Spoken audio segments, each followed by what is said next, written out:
Hi, this is Heather Derome from heatherderome.ca and from the Sonatas and Partitas.com. This video is a tutorial video for the Grave BWV 1003 from the second sonata in A minor. Now, J.S.Bach Schroeder called the two opening movements from the first two sonatas, the G minor one and the A minor one, like he called them the Castor and Pollux of the Sonatas and Partitas, because they're actually very similarly constructed. And but an interesting thing that I see over and over again is that as Bach works his way through the Sonatas and Partitas, he's constantly challenging himself more and more as a composer, and us also more and more as players and as listeners. And so just like the first piece is actually, it's in three basic sections, and the last section is a transposed repeat of the first section. This piece also has the last section being a transposed repeat of the first. However, in the first sonata, it's like, for all practical purposes, it's exactly the same. Some of it is an exact repeat, some of it is an ornamented repeat, but the bass line is exactly repeated, except for two tiny little instances where it didn't work because of the tuning of the violin. But this one is a little bit more elusive in places. And there's also a little stretch of it where Bach just kind of goes on a free flow, and it's not transposed again later. So I wanted to show that in this video, and so let's just jump right in and have a look. Now, what I've done is I've taken a video of myself playing it, and I've put the score on top, and I've superimposed the two matching measures. So for the first part of the video, you'll be looking at the top score, and you'll see the bass notes will be circled. And then when it goes to the part where it's a repeated transposition of the first part, you're going to be looking at the bottom part of the score. So this piece starts with a very common opening for minor key pieces, where basically the bass goes from the tonic down by step to the dominant, and then at the bottom where you're going fa mi, what I call the fa mi cadence, it yields a Phrygian cadence. And in this case, as is often the case, that descending bass line is underneath a sustained tonic chord. Now here in the Grave, that sustained tonic chord is decorated and ornamented, but essentially that whole first bar implies an A minor chord.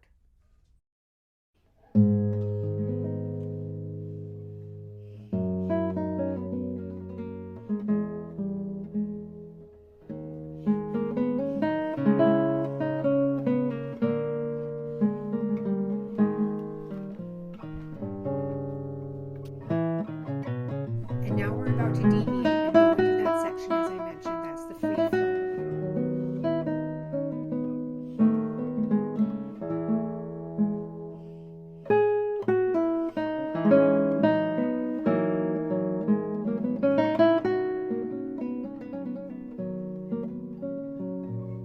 Still the free flow.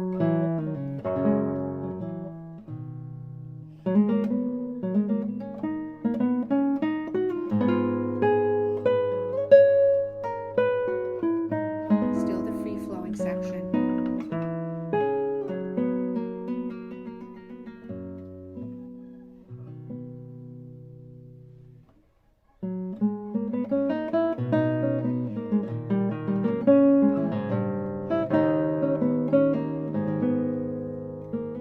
And now it's going to keep on until just the last beat of this measure.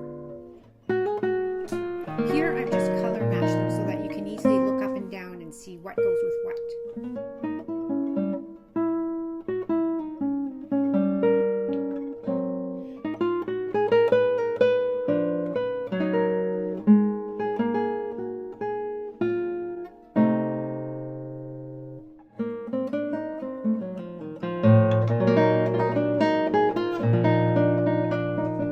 And so we arrive at our dominant, E minor.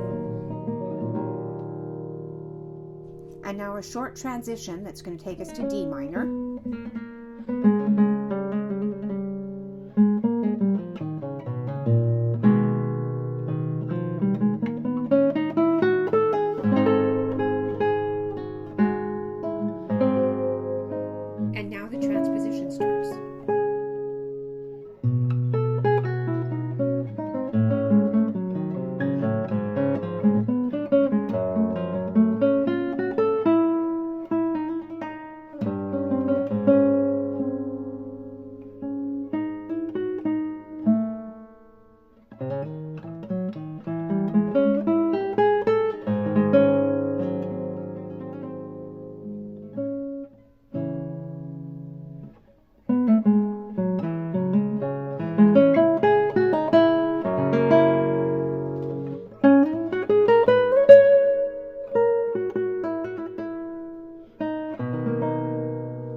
they're staggered by a half a measure. So that beat 1 matches with beat 3.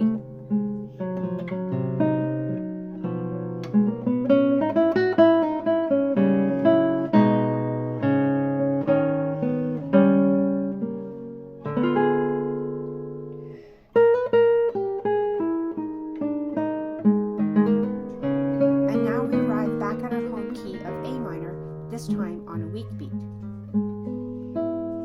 And again, a short transition section that's going to take us to the dominant E.